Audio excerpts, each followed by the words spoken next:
বন্ধুরা আশা করছি সবাই ভালো আছেন। তো বন্ধুরা এখন আমি যে বিষয়টা নিয়ে কথা বলবো তো সেটা হলো সিনেমাটার নাম হলো রাজধানী।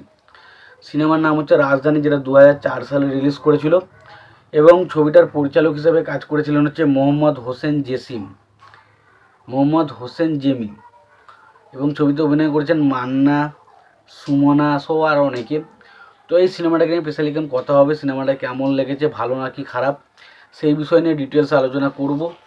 তো তার আগে আপনাদেরকে একটাই কথা বলবো যে যদি আপনারা আমার চ্যানেলে নতুন হয়ে থাকেন অবশ্যই আপনারা আমার চ্যানেলটা সাবস্ক্রাইব করে নেবেন, আর যদি আপনাদের ভিডিওটি ভালো লেগে থাকে অবশ্যই আপনারা একটা লাইক কমেন্ট শেয়ার করতে ভুলবেন না। তো বিষয়টা হচ্ছে কি না, সিনেমাটার নাম কি বললাম, সিনেমাটার নাম বললাম যে রাজধানী। দেখুন এই সিনেমাটা আমার কাছে কিন্তু একটা ঠিকঠাক ডিসেন্ট সিনেমা লেগেছে। সিনেমার অনেক দুর্বলতা রয়েছে, তবে দুর্বলতা থাকলেও এখানে যেটা সবথেকে যেটা ভালো হচ্ছে, এটা যদি আপনি মান্নার ফ্যান হয়ে থাকেন বা মান্নার সিনেমা যদি আপনার ভালো লেগে থাকে তাহলে কিন্তু ডেফিনেটলি আপনাকে সিনেমাটা কিন্তু ভালো লাগবে।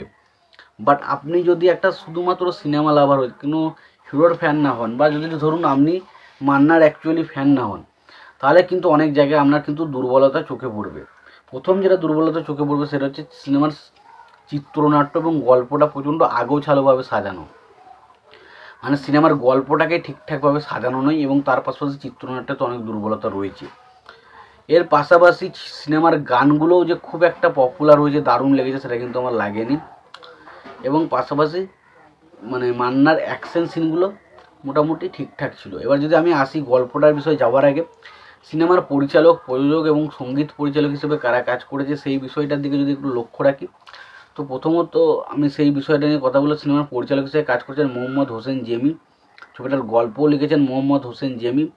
ছবিটার সিনেমা ফটোগ্রাফার হিসেবে কাজ করেছেন মোহাম্মদ হোসেন জেমি। ছবিটার সঙ্গীত পরিচালক হিসেবে কাজ করেছেন ইমন সাহা। ছবিটার চিত্রনাট্যের কাজ করেছেন মোহাম্মদ হোসেন জেমি। ছবিটার এডিটিংয়ের কাজ করেছেন হচ্ছে মাহিদুল হক। তারপরে ছবিটার সংলাপের কাজ করেছেন মোহাম্মদ হোসেন জেমি এবং ছবিটিতে অভিনয় করেছেন মান্না, সুমনা, ফারহিন, শাহানুর, মিশা সওদাগর, আহমেদ শরীফ সহ আরও অনেকে। তো এটা পুরোপুরি একটা অ্যাকশন ওরিয়েন্টাল সিনেমা, যেখানে আমরা দেখতে পাই একটা সমাজ সন্ত্রাসবাদের রাজত্বের মধ্যে ঘেরা রয়েছে এবং সেই সন্ত্রাসবাদের বিরুদ্ধে রুখে দাঁড়াচ্ছে মান্নার ক্যারেক্টারটা, সেই সব নিয়ে হচ্ছে অ্যাকশন, মারামারি, একটা মারপিট ধর্মী সিনেমা। এবং সত্যি কথা বলতে এর থেকে বেশি কিছু নেই সিনেমাটার মধ্যে।